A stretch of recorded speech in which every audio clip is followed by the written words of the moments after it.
Assalamualaikum warahmatullahi wabarakatuh. Apa kabar Anda, pemirsa dan juga pendengar Mutiara Pagi RRI Bandung? Pada kesempatan hari ini senang sekali tentunya saya Alan Albana bisa kembali menemani Anda di Mutiara Pagi RRI Bandung. Dan untuk pada kesempatan pagi hari ini kita akan membahas mengenai perumpamaan dunia dalam Al-Quran. Ada yang mengatakan bahwa dunia ini adalah tempatnya bersenda gurau. Tapi ternyata dalam kehidupan nyatanya tidak bersenda gurau itu gitu ya. Apa-apa kita harus berusaha, harus berikhtiar. Namun bagaimana sudut pandang dalam Al-Quran, kita akan membahasnya. Pendengar alhamdulillah sudah hadir di studio kami. Narasumber kami ada Ustazah Yuyu Sri Rahayu. Assalamualaikum warahmatullahi wabarakatuh Bu Ustaz. Waalaikumsalam warahmatullahi wabarakatuh Kang Alan. Baik Bu Ustaz, pada kesempatan hari ini kita akan membahas perumpamaan dunia dalam Al-Quran. Itu seperti apa Bu Ustaz? Bangga. Alhamdulillah, jazakallah Kang Alan. Auzubillahi minasyaitonirrajim. Bismillahirrahmanirrahim. Assalamualaikum warahmatullahi wabarakatuh. Alhamdulillahirabbil alamin. Alhamdulillahilladzi hadana li hada wa ma kunna linahtadiya laula an hadanallah. May yahdihillahu fala mudhillalah wa may yudlil fala hadiyalah. Asyhadu an la ilaha illallah wahdahu la syarikalah wa asyhadu anna Muhammadan abduhu wa rasuluhu alladzi la nabiyya ba'da. Allahumma sholli ala sayidina Muhammad wa ala ali sayidina Muhammad wa ala alihi wa ashabihi wa man tabi'ahum bi ihsani ila yaumil qiyamah. Asbahna wa asbahal mulku lillah subhanaka la ilma lana illa ma 'allamtana innaka anta alimul hakim. Alhamdulillah pemirsa setia Mutiara Pagi RRI Bandung dimanapun Anda berada, kembali kita ketemu dalam keadaan sehat walafiat lahir batin sebagaimana tadi Kang Alan sampaikan. Yang hari ini akan kita bahas yaitu mengenai perumpamaan dunia di dalam Al-Qur'an ya. Sebagaimana kita ketahui bahwa kita itu ada di dunia ini baru memasuki tahap yang keberapa gitu dalam kehidupan yang Allah ciptakan untuk kita gitu ya Kang Alan. Sebetulnya kan kita sebelum di dunia ini ada yang namanya alam ruh, kemudian ada yang namanya alam rahim. Dunia ini berarti baru masuk ke tahapan ketiga dalam kehidupan kita, alam dunia. Sesudah alam dunia ini masih banyak lagi alam-alam yang lainnya yang mungkin belum terbayang oleh kita akan seperti apa kehidupan di selanjutnya gitu setelah dunia ini gitu ya. Nah, yang di sini akan kita bahas terlebih dahulu supaya nanti kehidupan sesudah dunia ini kita akan mendapatkan kebahagiaan dari Allah Subhanahu wa taala, maka kehidupan di dunia ini yang harus betul-betul kita perhatikan dan kita persiapan untuk menjadi bekal nanti di kehidupan yang akan datang gitu ya. Nah, di sini kita akan membahas mengenai perumpamaan dunia dalam Al-Quran. Kita ambil salah satu ayat Al-Quran dulu yang menjelaskan di sini mengenai perumpamaan yang Allah tunjukkan atau berikan kepada kita dan harus kita tadaburi, kita tafakuri dan kita pahami gitu. Apa maksud Allah menunjukkan ayat ini kepada kita gitu ya. Nah, ini tersurat di dalam Al-Quran surat Al-Kahfi ayat ke-45 yang bunyinya auzubillahi minasyaitonirrajim wadrib lahum masalal hayatid dunya kama in anzalnahu minas sama'i fahtalata bihi nabatul ardi asbaha hashiman tazruhu riyah wa kanallahu ala kulli syai'im muqtadiran. Bahwa kata Allah, dan buatkanlah untuk mereka para manusia perumpamaan kehidupan dunia ini ibarat air hujan yang kami turunkan dari langit sehingga menyuburkan tumbuh-tumbuhan di bumi, kemudian tumbuh-tumbuhan itu menjadi kering yang diterbangkan oleh angin dan Allah Maha Kuasa atas segala sesuatu. Nah, di sini kata Imam Al-Qurtubi, beliau dalam tafsirnya menjelaskan kepada kita bahwa perumpamaan dunia itu ada 4. Kalian ada 4. Bahwa di surat Al-Kahfi 45 tadi dijelaskan yang pertama, dunia itu diibaratkan seperti air. Seperti air gitu ya. Kok bisa seperti air? Karena air itu sifatnya itu kan tidak tetap, berubah-ubah dari satu tempat yang tinggi menuju ke tempat yang lebih rendah. Dan air itu bisa ke tempat yang sempit, ke tengah atau bahkan ke tempat yang luas, di mana dia menemukan kenyamanan pasti dia diam di sana gitu ya. Dan mengalir bagaimana dia mengikuti arus gitu ya. Itulah kehidupan dunia diibaratkan seperti air. Jadi yang namanya dunia itu tidak akan pernah sama, pasti akan berubah seperti layaknya air. Jadi yang namanya orang kaya tidak mungkin dia selamanya kaya gitu ya, atau orang yang miskin miskin terus, atau orang yang sakit-sakit terus, atau orang yang sehat-sehat terus. Pasti semuanya akan silih berganti sesuai dengan waktu atau sesuai dengan takdir yang Allah tentukan kepada satu orang manusia tersebut gitu ya. Nah itulah ibarat air dunia itu yang pertama adalah tidak pernah sama, pasti akan berubah-ubah. Jadi itu sebetulnya untuk kita ibroh bahwa tidak usah berkecil hati, bahwa kalau misalnya kita hari ini diberikan kesempitan rezeki, insya Allah mungkin besok rezekinya tiba-tiba datang banyak dari Allah.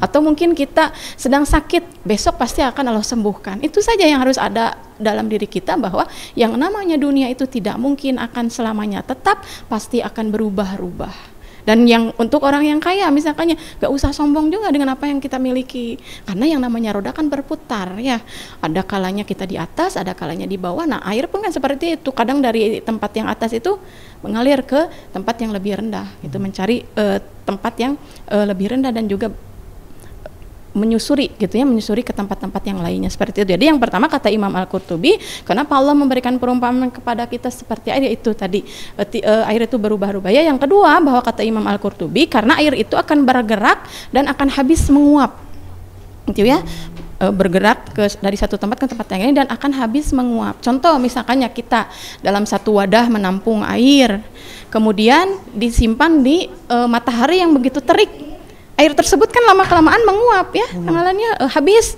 Begitulah perumpamaan dunia. Sebanyak apapun yang kita miliki, sebanyak apapun yang kita kumpulkan, sebanyak apapun yang kita punya, semuanya akan habis. Kecuali kita cerdas memanfaatkan dunia tersebut. Disimpan untuk hal-hal yang lebih berguna untuk kehidupan yang akan datang.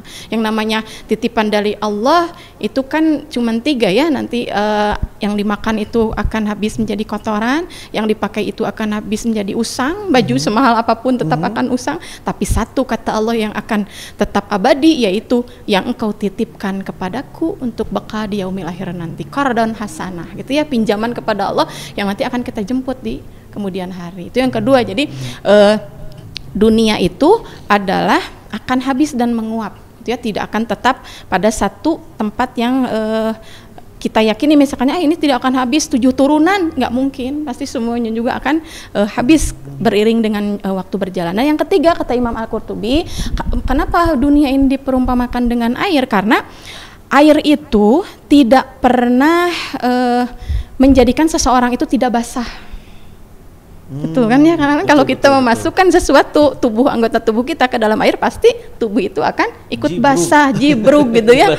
Itu tergantung kita memasukkan tubuh kita sebagaimana masuknya ke dalam air tersebut, maka itulah perumpamaan dunia gitu. Kalau kita ingin memasuki dunia itu dengan semua anggota tubuh kita tenggelam, ibarat bisa aja tenggelam kan ya, kalau tidak bisa memanfaatkan kehidupan dunia tersebut. Ibarat air kan, kalau yang tidak bisa berenang kan otomatis bisa tenggelam gitu ya. Misalkan ada yang memasukkan kakinya cuman separuh atau sepinggang, atau mungkin dia bisa berenang, berarti dia bisa menyikapi bahwa kehidupan dunia itu seperti apa. Maka di sini kata Imam Al-Qurtubi, tidak mungkin seseorang yang masuk ke dalam air tidak basah, pasti semuanya akan basah. Tapi dengan catatan ini kepada kita, ibrohnya adalah bahwa kita tidak boleh hubu dunia, tidak boleh mementingkan dunia, kerja dari pagi sampai malam terus saja yang dikejar itu dunia, tapi tidak mampu menyisihkan waktunya cuman mungkin 2 jam atau 1 jam hanya untuk memperbaiki ibadahnya kepada Allah, mencari ilmu-ilmu agama. Nah itu yang mungkin yang disebut dengan orang yang tenggelam itu gitu ya. Jadi harus betul-betul paham bahwa jangan sampai kita menjadi orang yang tenggelam karena tidak bisa berenang menyikapi apa yang ada di dalam dunia ini. Ya.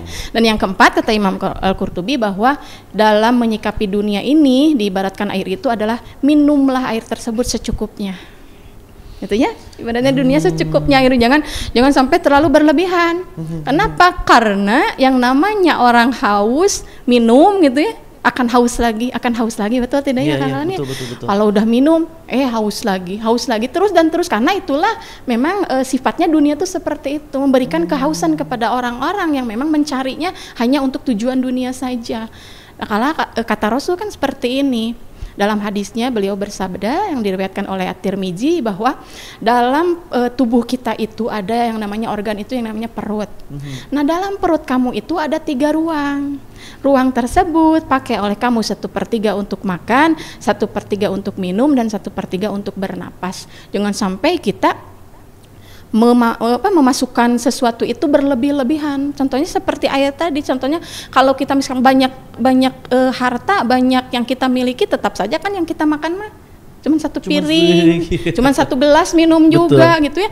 Jadi ibaratnya supaya kita tidak tenggelam, supaya kita tidak terlalu berlebih-lebihan, maka secukupnya saja. Sekiranya itu memang butuh untuk kita, tapi di sini juga jangan anti kaya, jangan Kang Alan ya, karena memang sesuatu yang kita miliki kalau kita kaya kan ibadah juga lebih enak gitu ya, udah lebih haji bisa, gitu ya, bisa sedekah juga bisa lebih banyak.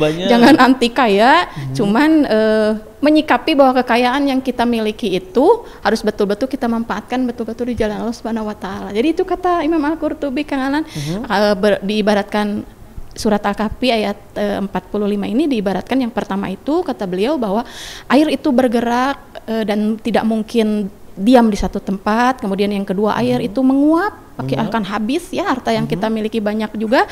Yang ketiga adalah air itu tidak akan mungkin tidak membuat seseorang basah. Dan yang keempat, jangan terlalu berlebih-lebihan dalam meminum air tersebut atau terlalu masuk ke dalam dunia yang kita sedang jalani ini gitu, seperti itu. Oke, baik. Kemudian juga kalau kita Al-Quran menggambarkan kehidupan dunia gitu ya, kemudian juga bagaimana perbandingannya dengan akhirat. Kadang itu tadi, ketika tidak ada sebuah pembanding dengan akhirat, maka dunia itu menjadi sesuatu hal yang begitu sangat gemerlap. Wah, dapat segini, besoknya pingin lebih lagi. Biasanya pingin lebih lagi, besoknya pingin lebih.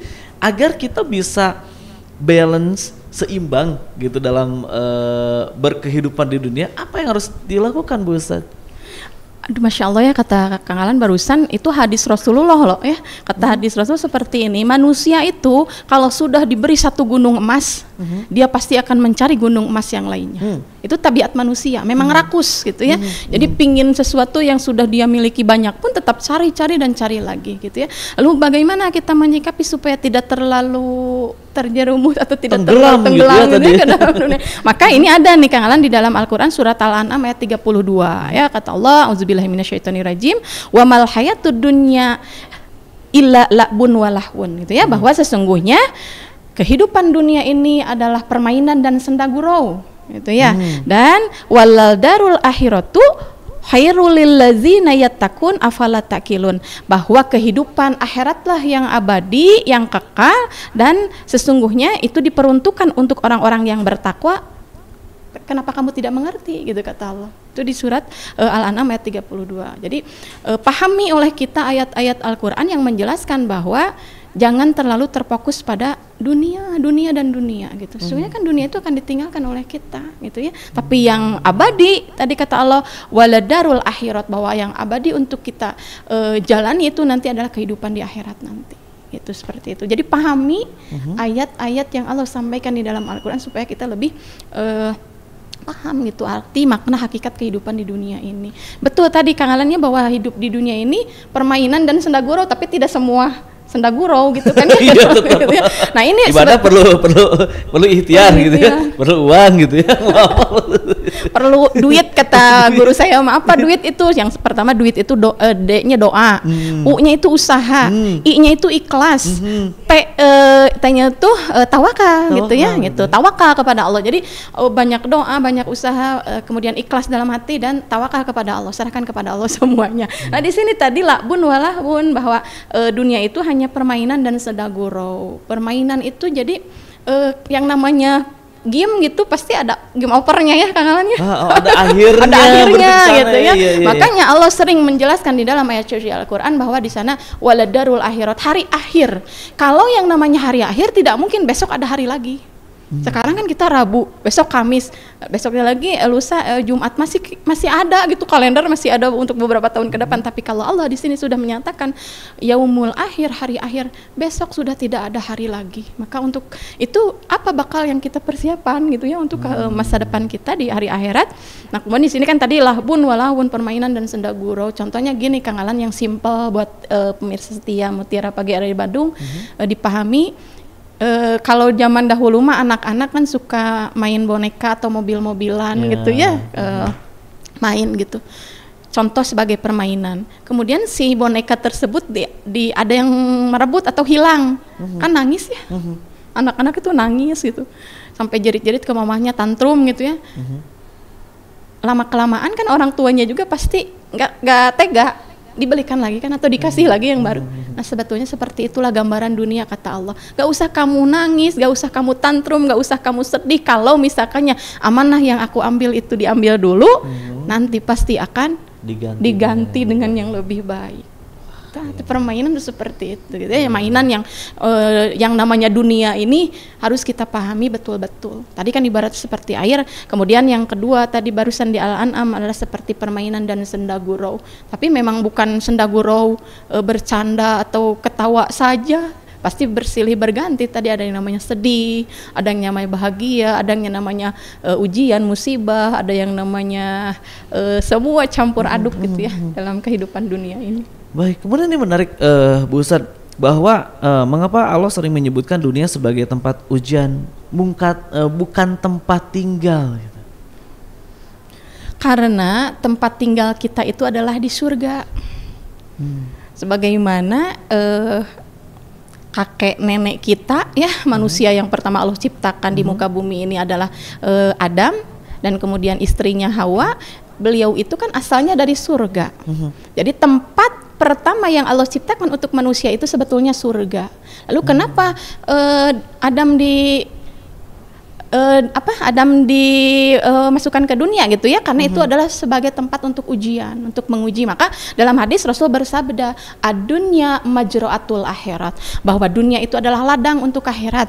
Itu ya, kalau ladang, namanya ladang kan kita berkebun, kita bertanam, kita menanam segala sesuatu. Yang namanya berkebun, yang namanya menanam, bercocok tanam, pasti suatu saat akan panen gitu kan. Nah itu panennya itu nanti untuk kita di akhirat gitu. Tadi kata Kang Alan itu apa ya? Tadi kenapa? Jadi tempat ujian bukan tempat tinggal gitu. Gitu ya. Ya kan nanti kita akan kembali ke surga lagi. Jadi di sini mah cuma untuk mencari amal-amal ibadah saja, ladang gitu, mencari ladang untuk nanti kita kembali ke kampung halaman kita, yaitu surga gitu. Baik. Kemudian dengan akhirnya dunia sebagai tempat ujian, bisa jadi ujian yang begitu menyesakan atau begitu yang sangat menyenangkan gitu ya.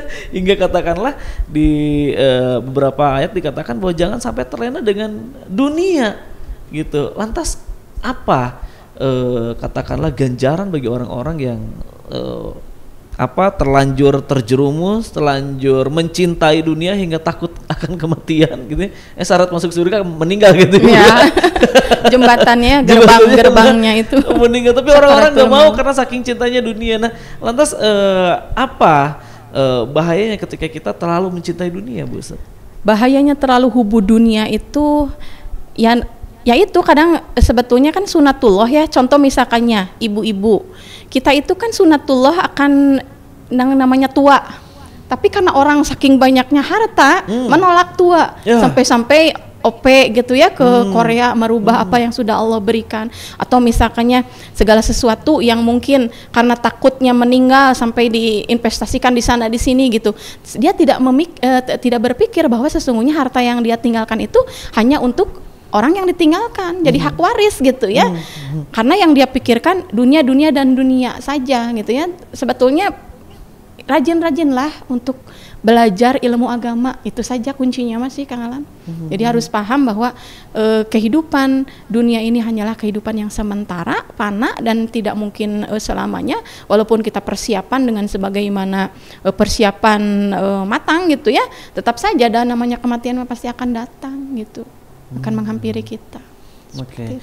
Jadi mulai dari sekarang sudah dipersiapkan gitu ya. Nah, persiapan apa saja yang perlu dilakukan tentunya dalam menghadapi di dunia ini? Kalau katakanlah bahwa di dunia ini adalah tempat berladang, kemudian di tempat ini adalah tempat ujian. Lantas apa yang perlu kita persiapkan agar nanti bahwa kita di dunia itu hanya sementara hingga kembali membawa sebuah bekal yang layak sehingga layak dimasukkan ke surga?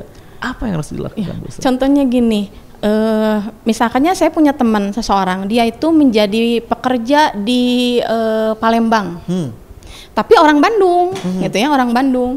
Otomatis karena dia merasa dirinya sebagai perantau, gitu ya, Kang Alan, dia di sana itu melihat orang-orang Palembang asli tuh kalau makan tuh di restoran, di kafe gitu ya. Tapi karena dia merasa, oh saya sebagai perantau nih, saya harus mengirit-ngirit uang ini supaya bisa dikirim ke anak istri di Bandung misalkannya. Otomatis dia dengan kerelaan hatinya, keikhlasan hatinya, tinggal pun mungkin di kontrakan yang petak berlima gitu ya sama teman-temannya.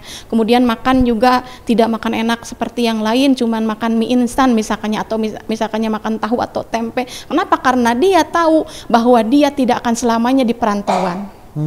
Ya, dia tidak mungkin akan selamanya di Palembang. Suatu saat pasti dia akan pulang ke Bandung. Itulah yang bisa menjadi pemikiran untuk kita bahwa kehidupan dunia ini hanya sementara dan kita hanya perantau saja di dunia ini. Nanti kita akan pulang ke kampung halaman.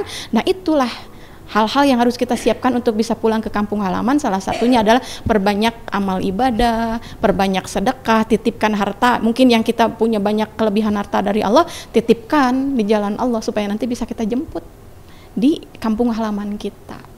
Seperti itu. Ini dia ya justru ya, jangan dihambur-hamburkan gitu. Iya, jangan dihambur-hamburkan kan gitu ya Kang Alan. Kalau kita ngerantau kan pasti diirit-irit gitu, diirit-iritnya untuk apa? Untuk dikirimkan ke kampung halaman. Nah, kita pun seperti itu, ibaratnya kita diberikan amanah oleh Allah harta yang banyak, jangan kita hambur-hamburkan begitu saja cuman poya-poya untuk keseharian kita, untuk gaya hidup kita. Tapi orang yang cerdas itu adalah orang yang memanfaatkan untuk bekal di akhirat nanti. Seperti apa? Contohnya wakaf, contohnya sedekah, contohnya infak. Nanti itu akan kita jemput di yaumil akhir nanti gitu. Nah, ini dia gitu, ya. Kadang suka lupa Bu, kalau lagi kurang-kurang itu ingin sodako. Sudah banyak lebar nih untuk ini. Nah, itu gangguan setannya seperti itu ya. Jadi jangan nanti kamu jadi nggak punya uang nih. Entah di manusia mah memang pelit seperti itu. Perhitungan. Baiklah Bu Ustaz, agar tentunya tadi dalam menyikapi ketika kita ada di posisi yang kadang kita lupa nih Bu Ustaz ya. Sudah ada banyak, kadang kadima lebar ke kadihula gitu ya. Jangan gitu waktu di masjid aja, ketika akan masukin ke cancel ya, kita milih dulu pahlawannya deh Bu Ustaz. Gitu ya, yang mana nih gitu ya, dipilih dulu. Nah, agar kita istiqomah dan kemudian juga menyadari akan investasi akhirat lah katakanlah gitu ya Bu Ustaz, untuk bisa istiqomah, untuk bisa begitu sangat bukan lagi legowo, itu mah udah kewajiban gitu ya, menyisihkan sebagian harta kita dengan berinfak atau sedekah seperti itu. Apa yang harus diyakini, ditanamkan dalam hati? Allah Subhanahu wa taala berfirman di dalam surat Saba ayat 29. Wa ma anfaqtum min shay'in fahuwa yuhlifhu wa huwa khairur raziqin, kata Allah gitu ya. Janganlah engkau takut untuk menginfakkan harta-harta engkau. Kenapa? Karena akan aku ganti berapapun yang engkau keluarkan, kata Allah sebetulnya gitu kan. Wa huwa khairur raziqin, sesungguhnya Dia Allah sebaik-baik pemberi rezeki gitu. Jadi sebetulnya mah memang manusia mah gitu dipikir-pikir, aduh ini gimana gitu ya. Uang saya gitu ya. Lebar hasil kerja keras saya itu, setan malah senangnya seperti itu. Tapi kata saya mah kuncinya dari kita supaya paham hakikat kehidupan dunia ini, banyak hadir di majelis-majelis ilmu, banyak mengkaji ilmu-ilmu agama, banyak tadabur isi-isi ayat-ayat suci Al-Quran. Kita tidak akan pernah tahu perintah-perintah dari Allah, kita tidak akan pernah tahu larangan-larangan dari Allah, kita tidak akan pernah tahu kehidupan sesudah kehidupan dunia ini kalau kita tidak mau membuka pedoman hidup kita apa? Ayat suci Al-Quran. Ya, kalau kita tidak ngupas seperti ini kan nggak tahu. Iya, betul. Apa sih isinya? Apa sih kehidupan dunia seperti apa gitu. Tapi kalau kita kupas satu ayat saja, ternyata luas bahasan yang bisa kita dapatkan dari hal tersebut gitu. Tong betah-betah teng di dunia gitu ya. Padahal kalau kita sering ngaji mah pasti oleh guru kita dikasih pemahaman bahwa Rasul pun juga seorang Rasul, seorang Nabi meninggal. Apalagi kita manusia biasa. Pasti kita juga akan bertemu dengan yang namanya kematian. Itu sudah sunatullah. Kullu nafsin dha'iqatul maut gitu ya. Setiap manusia pasti akan bertemu dengan yang namanya kematian. Fa idza jaa ajaluhum la yastakhiruna sa'ata wa la yastaqdimun. Apabila sudah datang ajal seseorang, tidak mungkin dia minta, ya Allah angke abi mah masih betah. Atau ya Allah saya udah enggak kuat nih dengan masalah saya, pengen mati sekarang, nggak bisa. Sudah ditentukan oleh Allah gitu. Cerdas-cerdas lah. Jangan minta ingin cepat mati, karena kematian itu pasti terjadi gitu. Terjadi gitu. Dan kita nanti akan pulang ke kampung akhirat kita, di mana surga. akan pulang ke surga. Baik, terima kasih juga untuk Anda pendengar dan juga pemirsa Mutiara Pagi RRI Bandung, masih menyimak kami tentunya. Pada kesempatan pagi hari ini kita bersama Ustazah Ibu Yuyu Sri Rahayu. Dan terakhir mungkin Bu Ustadz boleh disampaikan bagaimana seharusnya kita memandang dunia agar kita bisa tetap berada di jalan koridornya seperti itu, bahwa memang dunia adalah tempatnya ujian, tempatnya bersenda gurau, karena kita nanti akan pulang bukan di sini gitu. Iya. Mangga silakan Ustaz. Baik, alhamdulillah barusan kita sudah menjelaskan dan memahami ya semua. Allah memberikan informasi kepada kita supaya memahami hakikat kehidupan dunia. Bahwa yang harus kita pahami di sini, dunia itu adalah tempatnya capek. Dunia ini adalah tempatnya ujian. Dunia ini adalah tempatnya lelah. Dunia ini adalah tempatnya senda gurau, permainan, segala sesuatu itu akan terjadi di dunia ini, dan kita jangan berharap bahwa di dunia ini akan mulus, akan baik, akan bagus semuanya. Karena inilah dunia. Dunia itu tempat segala sesuatu yang menjadikan ujian untuk kita.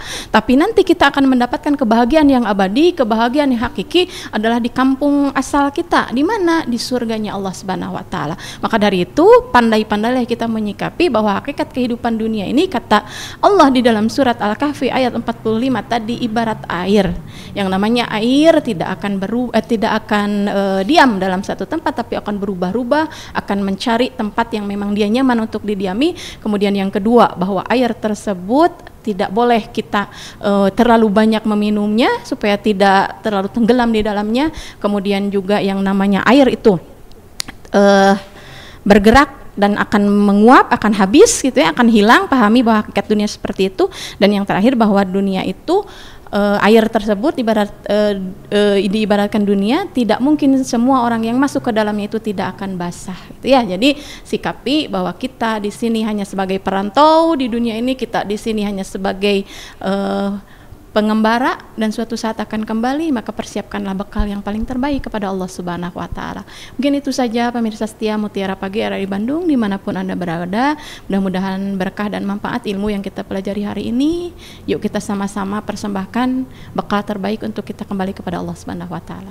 Itu saja, saya mohon maaf apabila ada yang kurang berkenan di hati pemirsa semua. Aqulu qouli hada wa astaghfirullahaladzim li wa lakum, barakallahu lana wa lakum. Assalamualaikum warahmatullahi wabarakatuh. Waalaikumsalam warahmatullahi wabarakatuh. Terima kasih tentunya Ibu Ustazah Yuyu Sri Rahayu atas apa yang disampaikan. Mudah-mudahan ini bisa menambah referensi untuk Anda dan juga menambah keyakinan bagi kita semua bahwa memang hidup di dunia hanya ujian, hanya bersenda gurau gitu ya, bahwa kehidupan kekal kita ada di akhirat nanti. Dan tentunya juga saya Alan Albana mengucapkan terima kasih atas perhatian Anda pendengar dan juga pemirsa Mutiara Pagi RRI Bandung.